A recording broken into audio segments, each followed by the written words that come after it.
क्रांति। इसमें हमने पढ़ लिया कि यह हुआ था किसके राजा के खिलाफ। इस समय राजा कौन है? Louis Philippe. पढ़ चुके हैं ना।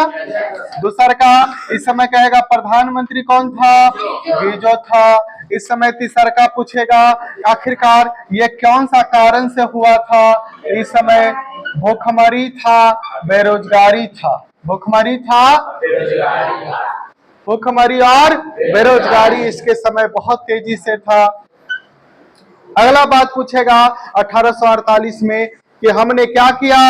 एक महाभोज किया। क्या किया? एक महाभोज किया। कब किया? 22 फरवरी 1848 को। कहाँ किया?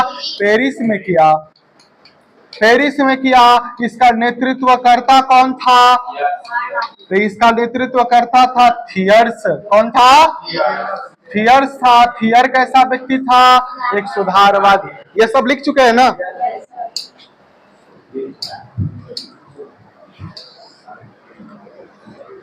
चलिए 5वां नंबर से आ जाइए। इसके बाद 22 फरवरी को हो गया था 24 फरवरी 1848। 24 फरवरी इस समय क्या हो गया? गृह युद्ध हो गया। चारों तरफ लोग लड़ने लगे। चारों तरफ लोग किसके खिलाफ लड़ेंगे? राजा और प्रधानमंत्री के खिलाफ। जैसे ही लड़े राजा क्या हो गया? राजा भागा। राजा भाग गया। कहाँ? इंग्लैंड चला गया। इंग्लैंड गया। अब जैसे ही इंग्लैंड गया अब लोगों को क्या देना है? निर्णय। क्या देना है? निर्णय देना है, विश्वास देना है कि आखिरकार इस युद्ध का क्या कारण निकला। तो 2 कारण निकला। क्या कारण निकला? 2 उपाय, 2 निर्णय निकल के आया। एक निर्णय हुआ 21 साल के लोगों को, 21 साल क्या दिया जाएगा? मत का अधिकार। क्या दिया जाएगा? 21 वर्ष के लोग नागरिकों को, 21 वर्ष के नागरिकों को मत का अधिकार, मत का, जिसे कहते हैं हम लोग मताधिकार। हो गया। चलिए अब आ जाइए। दूसरा का काम किया, लोगों को रोजगार की गारंटी दिया। रोजगार की गारंटी लोगों को दिया गया। समझ में आ गया? और समझ में आ गया?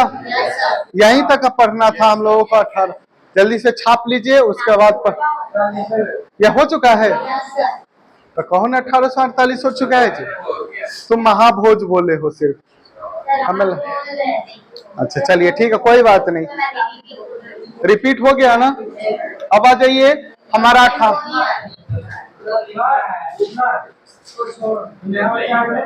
लिख लीजिए।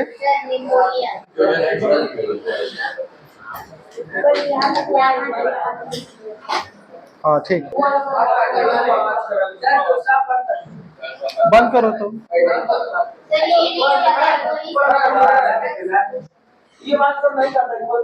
बंद रहा। शांत रहो।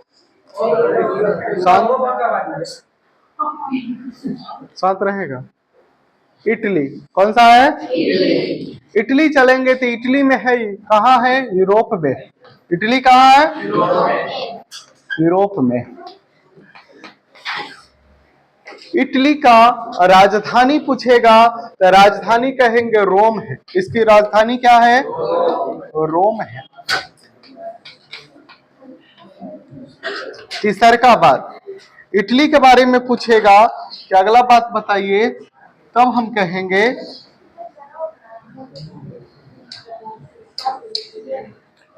अगला बात पूछेगा इटली के बारे में कि इटली कहाँ है? रोम में। इटली की राजधानी क्या है? रोम। ये कई भागों में टूटा था। कई भागों में टूटा था। आपको कई क्षेत्र पढ़ाए हैं इसके। परमा, मोडेना, टस्कनी, रोम, सर्डिनिया, पिडमाउंट, नेपल्स, सेवाय बताएं। ये सारे क्षेत्र थे किसके? इटली के। कहानी जैसे जैसे आगे आएगा हम आपको कहानी में समझा देंगे। यहाँ पर मुख्य रूप से कहेगा ये कै भागों में टूटा हुआ था? तो ये टूटा हुआ था 3 भाग में। कै भाग में? एक को कहेंगे उत्तरी इटली, एक को कहेंगे मध्य इटली और एक को कहेंगे दक्षिणी इटली। जल्दी से बोलिए। उत्तरी, मध्य, दक्षिणी। इटली कै भागों में टूटा हुआ था? 3 भागों में, उत्तरी, मध्य और दक्षिणी। ये इटली को सब लोग एकीकरण करना चाह रहे हैं। क्या करना चाह रहे हैं? एकीकरण करना, लेकिन ये एकीकरण होने नहीं दे रहा। एकीकरण होने नहीं दे रहा है। और एकीकरण होने कौन नहीं दे रहा है? तो वो होने नहीं दे रहा है एक देश है जिसका नाम है ऑस्ट्रिया। कौन है? वही ऑस्ट्रिया जहां का मेटरनिक है, जहां का वो इटली के एकीकरण में बाधा पहुंचा रहा है। क्या कर रहा है? ऑस्ट्रिया बाधा देता है, किसमें? एकीकरण में। एकीकरण में, किसके एकीकरण में? अंततः इटली का एकीकरण हुआ। इटली का एकीकरण हुआ। आखिरकार एकीकरण कब हुआ था? तो कहेंगे 1871 में। 1800 आखिरकार इस 1871 में एकीकरण कौन किया था? तो इसके एकीकरण में बहुत सारे लोगों ने योगदान दिया है, जिसमें से हम पढ़ेंगे 4 व्यक्ति के बारे में। कितने व्यक्ति के बारे में? 4 व्यक्तियों के बारे में जानेंगे कि 4 व्यक्तियों ने योगदान दिया है और चारों व्यक्ति का हमें बहुत महत्वपूर्ण है। ये हमारे 4 व्यक्ति हैं, जिसमें से पहले हमारे व्यक्ति हैं विक्टर इमैनुअल। Victor Emmanuel.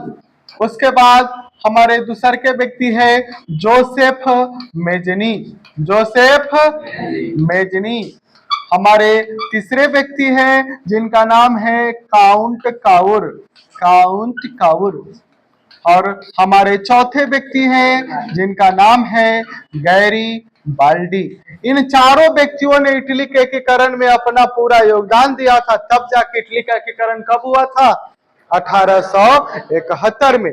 अब एक एक करके हम इन सारे व्यक्तियों के बारे में जानेंगे। एक एक करके जाने अब हम लोग। तो सबसे पहले हम चलते हैं, इधर लिखते हैं पहला व्यक्ति का नाम। हम पहले स्टार्ट कर देते हैं जोसेफ मेजनी से। किसका स्टार्ट करते हैं? Joseph Mazzini. Joseph Mazzini. पढ़े? ये जोसेफ मेजनी बचपन से ही बहुत बहादुर, बहुत। ये 1769 में जन्म लिया। 1769 में जन्म लिया था। फ्रांस के क्रांति के समय यह सैनिक था। सैनिक था। ये बहुत चाह रहा था किसी तरह से हम इटली का एकीकरण कर, इटली का, लेकिन इटली का एकीकरण इसका हो नहीं पा रहा। इटली का एकीकरण ये करने में असंभव हो रहा था। आखिरकार किसके कारण? ये था, इसको बाधा पहुंचाने वाला एक ही व्यक्ति है जिसका नाम है मेटरनिक। कौन है? ये जब भी चाहता है एकीकरण करते हैं इटली का, बाद में आ जाता कौन? मेटरनिक। मेटरनिक के डर के मारे ये भाग जाता है इस देश को छोड़कर दूसरे देश में। यानी अपना जीवन बाहर बहुत बिताया, इटली में कम बिताया। इटली में किसके डर से? मेटरनिक के डर से। लेकिन फिर भी इसने बहुत सारा योगदान दिया है। आखिरकार कौन कौन सा योगदान दिया है? तो इटली के एकीकरण में इसने योगदान दिया है। इटली के एकीकरण में, इटली के एकीकरण में योगदान, एकीकरण में योगदान। आखिरकार ये योगदान कैसे दिया है? तो इटली में सबसे पहले चलेंगे, इटली में एक संगठन है। इटली में क्या है? एक, जिसका नाम है कार्बोनरी संगठन। क्या नाम है? उसी कार्बोनरी संगठन में ये जाकर सदस्य बन गया। क्या बन गया? क्या बन गया? और इस साल के एग्जाम में और पिछले साल भी कई एग्जामों में ये पूछा हुआ सवाल है कि जोसेफ मेजनी, जोसेफ किस दल का सदस्य था? तो कहेंगे कार्बोनरी दल का। ये सदस्य किसका बन गया? कार्बोनरी दल का। कार्बोनरी दल का। कार्बोनरी दल का, या कहेंगे कार्बोनरी संगठन का। कार्बोनरी। आखिरकार ये संगठन जो है करती क्या थी? कुछ ना कुछ करती होगी, तब ना जाके इसमें मिले थे हम। समझ में आया? कार्बोनरी दल जो है छापामार युद्ध करती थी। क्या करती थी? छापामार युद्ध करती थी। छापामार समझते हैं? छुप छुप के लड़ने वाला, छुप छुप के लड़ने वाला वही होता है छापामार युद्ध।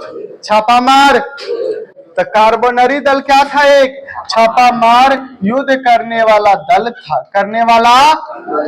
समझ में आ गया? उसी में जाकर कौन मिला? Joseph Mazzini. जोसेफ मेजनी ने कहा कि ऐसे काम नहीं चलेगा, हम अपना एक संगठन बनाएंगे, हम अपना एक। इसीलिए इसने एक अपना संगठन बनाया जिसका नाम था यंग इटली। क्या बनाया इसने? Young Italy. इसने 1831 में संगठन बनाया। क्या बनाया इसने? संगठन बनाया। ये संगठन बहुत अच्छा काम किया, बहुत अच्छा काम करते हैं तो उसका डिमांड ज्यादा ना होता है। और इस साल के एग्जाम में ये कई बार पूछा, इस साल के एग्जाम में भी पूछा है और पिछले एग्जाम में भी पूछा है कि यंग इटली कौन बनाया? जोसेफ। कब बनाया? 1831 में। जब ये सफल हो गया, जब ये संगठन सफल हो गया तो इसने एक और संगठन बनाया जिसका नाम था यंग यूरोप। क्या संगठन का नाम था? यह संगठन बना कब? कहेगा 1834 में बना। कब बना ये? 1834 में संगठन बनाया। क्लियर है सबका? 1834 में संगठन को बनाया। छाप लीजिए।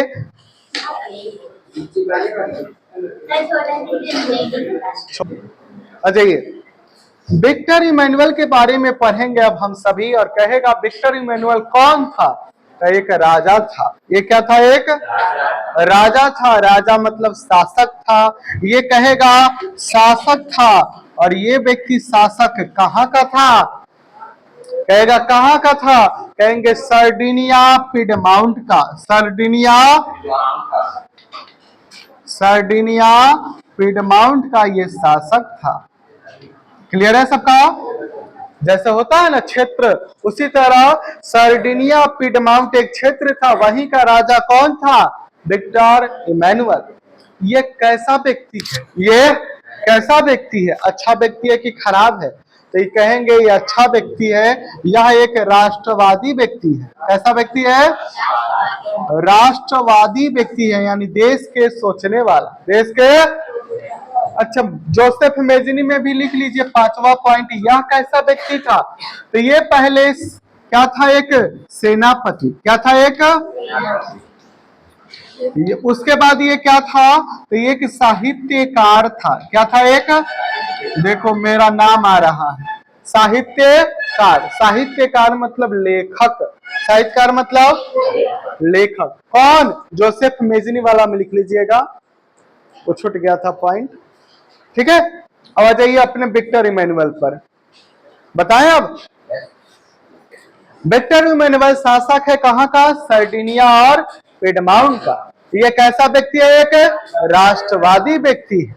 और इसने अपना प्रधानमंत्री बनाया है। इसने अपना प्रधानमंत्री बनाया है जिसका नाम है काउंट कावुर।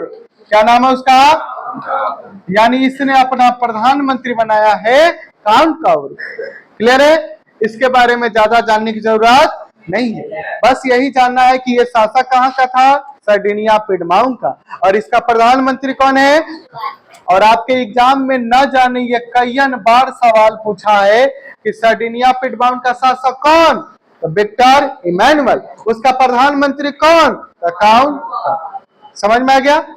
अब आ जाइए कौन व्यक्ति हम पढ़ेंगे अब? काउंट कावुर के बारे में। काउंट कावुर के बारे में जानेंगे कि ये व्यक्ति कैसा है, कौन था, क्या किया था। जाने इसके बारे में। काउंट कावुर जो है ये है प्रधानमंत्री। क्या है ये? प्रधानमंत्री। ये क्या है? प्रधानमंत्री। और प्रधानमंत्री किसका है? जल्दी बोलिए। अरे प्रधानमंत्री किसका है ये? विक्टर इमैनुअल का। किसका? प्रधानमंत्री किसका है? इमैनुअल का। इमैनुअल का। क्लियर है? और ये कहाँ का प्रधानमंत्री है? सर्डिनिया पिडमाउंट का, सर्डिनिया। चलिए, यह कैसा व्यक्ति है? यह कैसा व्यक्ति है? तो इसके बारे में कहा जाता है यह एक कूटनीतिज्ञ व्यक्ति है। कैसा व्यक्ति है? कूटनीतिज्ञ कहते हैं वैसा व्यक्ति को सामने वाले को ऐसा बात मात दे दे, पता भी ना चले, पता भी ना चले। अभी हम कहानी सुनाएंगे तो वहां समझ में आ जाएगा। यह कैसा व्यक्ति है? एक कूटनीतिज्ञ व्यक्ति है। साथ ही साथ यह राष्ट्रवादी व्यक्ति है। कैसा व्यक्ति है? राष्ट्रवादी, यानी अपने देश से प्रेम भाव, प्रेम रखने वाला, देश से प्रेम रखने वाला व्यक्ति है। कौन?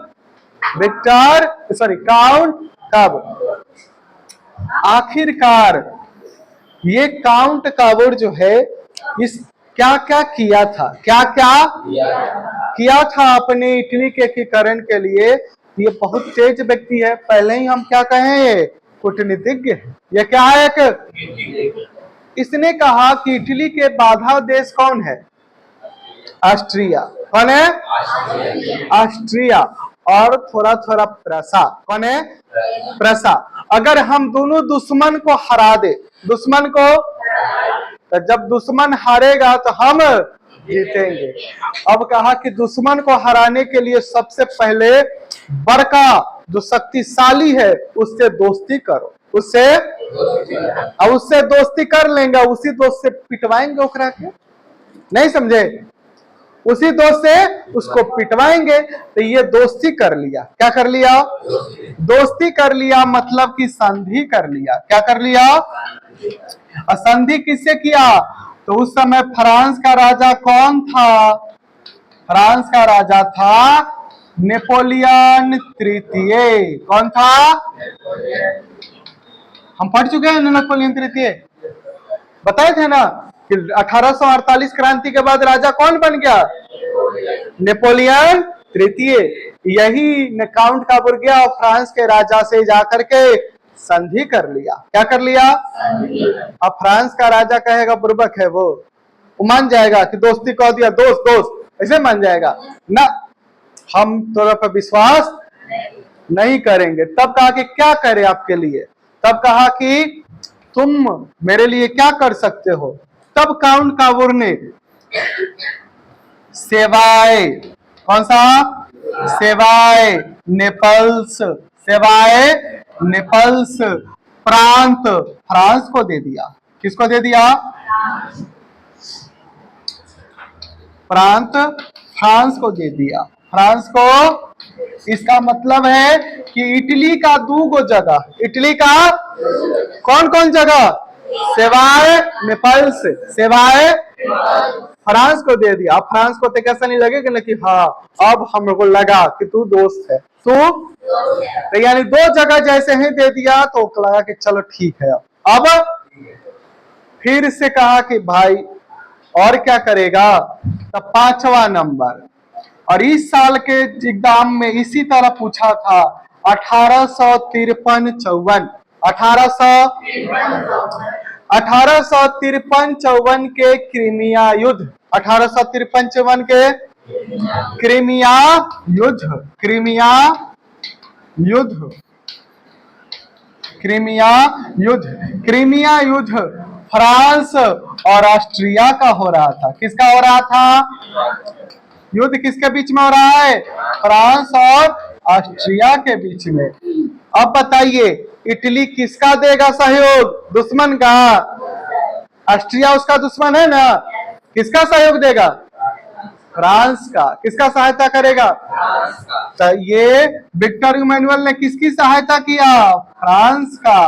तब फ्रांस को लगा कि सच्चे अब हमारे दोस्त है। इसका नहीं लगेगा अब लगेगा कि नहीं? इसको पहले तो जगह दे दिया, अब दुश्मनी कहीं हो रहा है तब जाके मेरी सहायता कर रहा है ना।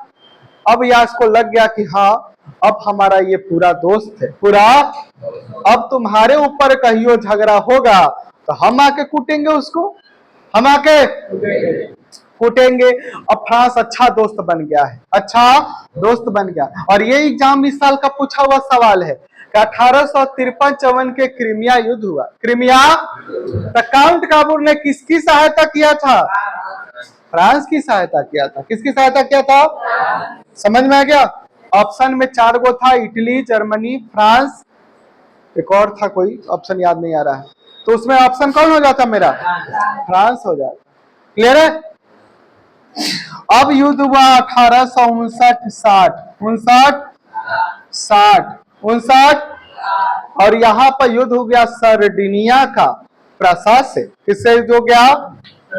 सर्डिनिया का प्रसा से। सर्डिनिया प्रसा, सर्डिनिया प्रसा का युद्ध या विवाद जो कहेंगे।